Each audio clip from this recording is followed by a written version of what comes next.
It's May 7th, and it's 8 o'clock in the morning. I wanted to start this tree tour here, showing you these trees, the incense cedar. And I wanted to do it at this time. The sun's just coming over the top of those trees.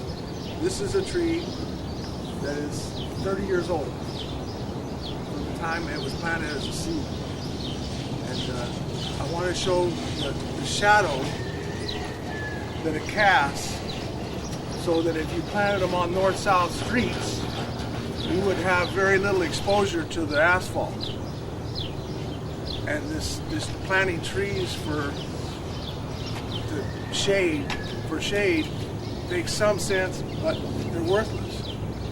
Everything you're looking at here, except for that tree and these trees, everything. This tree, the incense cedar, is in the mission at San Gabriel. They were taken out of that mountain right there, up to 5,000 feet by the Spaniards. When there were trees that were 8 and 10 feet across. All of the trees that we're looking at, everything, not just the trees, shrubs, and all of this is going to turn back into carbon. The only thing that's not going to turn back into carbon is permanent trees. And that cedar is as permanent as they get. This cedar tree is as permanent as wood comes that's usable. In that mountain up there, in that canyon, the Spaniards had a sawmill at 5,000 feet. Sawmill at 5,000 feet. The trees in the mission at San Gabriel. The trees in the mission. There's other trees that are permanent, but they're not as easy to grow. The giant sequoias are the biggest trees and very permanent, except they're worthless for wood. They'd probably all be gone if they weren't. The coastal redwoods, long fiber, shallow roots, not a good tree to grow next to your house. This is an incense cedar here that I planted in a bucket. The bucket's still in the ground. It's going to rot away. It's about that deep, about that big around, through a bucket. This tree right here, this little tree, is an Arizona cypress. Beautiful Christmas tree. You can take it in your house. It's the most smelling tree I know of for an incense type of tree. And it makes a perfect cone shape, except it saps, grows very slow, and will burn. This is a western juniper. This tree's about 12 years old, maybe a little older than that. It's been in a pot, so you can't say that it would grow faster now, but it's not going to take that semen out for about 60 years. But this is a permanent tree. Your other cypresses are okay, except that they burn. There's a tree row of cypresses right there. You can see them. Those are Italian cypresses. In the big fire at the foothills about 4 years ago, every house that those were next to burnt to the ground. They're like what you would call Roman candles. Every spider web and every bird nest is still in that tree that was ever grown in it. So these trees here are this one's about 8 years old or so in the pot. You gotta remember, in the pot they're gonna go a lot slower. These trees here, I've been putting in these tubes. These tubes are what they use to fumigate the ground with. So they lay out the plastic. They're 12 foot long. They're real heavy duty paper. These have been in here over a year. They haven't been watered real good. I had ants coming up from the bottom. Leaf cutter ants that come from South America. Really bad news because they never quit working. And they'll go underground. I planted some avocado trees, and the avocados rot so fast that they just cut the roots off underneath the ground and lived off of the mold. This is how I put them here, 3 in a pot or whatever. And then I want to show you this because I'm going to take trees and have been taking some trees to fire departments. A little song and dance. And I want to show how these tubes that they throw away could be cut up, and these could be put into the ground deep watered through drip irrigation so that you will have ensure that those roots will go deep. If you want it next to a freeway, overpasses, they do all this elaborate work to build these overpasses, and they just put dirt at the ends. We're going to see a tree that will explain this without me saying anything. Now, I want to show you how I do this. Just put this little truck here, of course. Push it out to the bottom.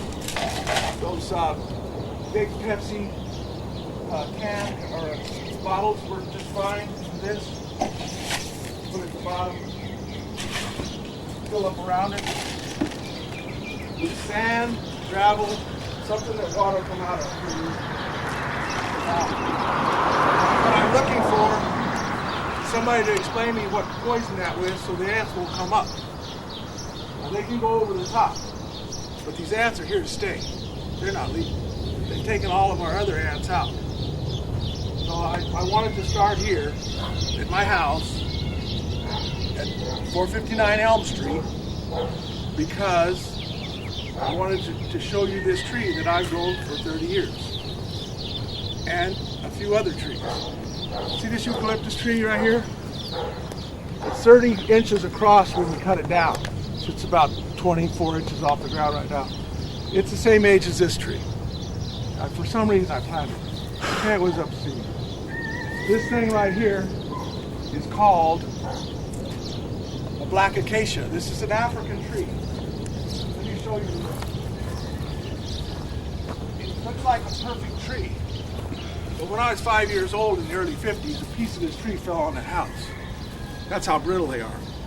But it has these sections. And they hold water real good. But it's worthless. The other African tree that is called the salt cedar, but that's what it's called, a tamarask, really. A salt cedar is called that because it kind of looks like a cedar tree, I guess. But it has the same type of leaves, except in Yuma, Arizona, you go down there in October, November before the rains, and you can take the leaves and you can pull the salt off of them. It makes a thick bark. It's a hardwood, but it splinters real bad. Now, if you could take that and crossbreed it with a giant sequoia for the discipline, the fire resistance, and the permanency, which the salt cedar is pretty permanent wood. It's not as permanent as giant sequoia. And there's the name of a lady that was genetically engineering plants, and she genetically engineered a palm tree for palm oil that made uniform trees. Something I was on Democracy Now! A long time ago. I'll give you the name at the end of this. I'll have names and all that. Anyway, she quit because they were taking out islands to put these palm oil plantations and throwing the people in the water. And the other day in the news, Indonesia taking down, what, it was 6 football fields an hour or something like that of the native forests, and putting up these palm oil plantations. So this lady is somebody who cares, and they genetically engineer this thing to stuff to make money. This doesn't make money right now, but that's worth something. If you had 30 of them, you could have the fanciest house with big open exposed beams. That's worth something. So it's all about time. Now, I've heard advertisements. They want you to come and buy into their, you send $75 and they're going to put it in redwood trees, the carbon, for you. You send me a self-addressed stamped envelope and I'll send you 75 seeds, and you can buy 75 pots and you can store the carbon. And you can find places to put these trees.